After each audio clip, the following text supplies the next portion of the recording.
আসসালামু আলাইকুম। আপনাদের মাঝে আমি আরও একটি ভিডিও নিয়ে আসলাম।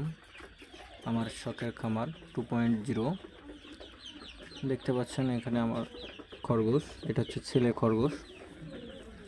আমার খরগোশ ছিল 4টা, 2টা মারা গেছে, তো এখন 2টা আছে। এই যে আমি কলমি শাক দিয়েছি।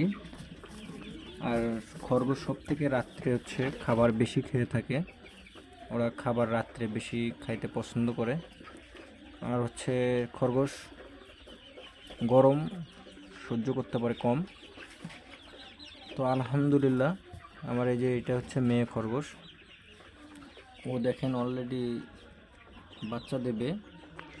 তো অলরেডি দেখেন এই যে ভিতরে খড়, ওর হচ্ছে নিজের লোম, ও নিজেই ছিঁড়ে ছিঁড়ে বাসা বানাচ্ছে। যে দেখেন, আপনারা দেখতে পাচ্ছেন, এই যে দেখেন ও নিজেই দেখেন লোম ছিঁড়ে কি করছে। এই যে দেখেন মুখে ও কলমি শাক নিয়ে আসে, ও ভিতরে গিয়ে খাবার খায়।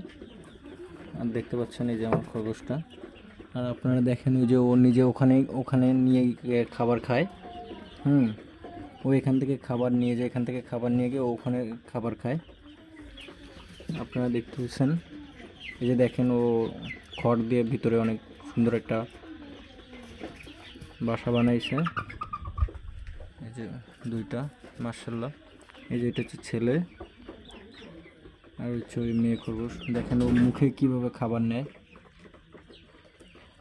আর অনেকগুলো করে খাবার গেঁথে গেঁথে নিচ্ছে মুখে। এই যে দেখেন, এই যে আবার উপরে উঠছে।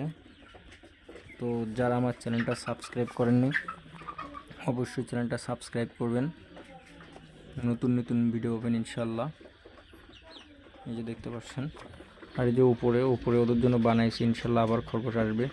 আর এই যে আমার দেখতে পাচ্ছেন এই পাশে মুরগি, আমার সোনালী মুরগির খামার। এখানে 150 মুরগি আছে, আর ভিতরে আছে 150।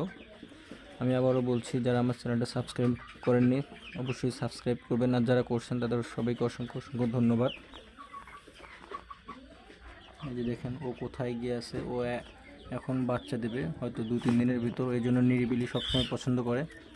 এই যে দেখেন, সবাই আমার খরগোশ দুটোর জন্য দোয়া করবেন, যেন ও সুন্দরভাবে ওর বাচ্চাগুলো ডেলিভারি দিতে পারে। দেখছেন ওর পেটটা অনেক ভারী, ওর যে পেটে বাচ্চা আছে দেখছেন, পেট অনেক ভারী।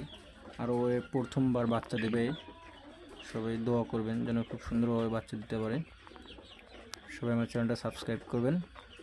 সবাইকে ধন্যবাদ। আসসালামু আলাইকুম।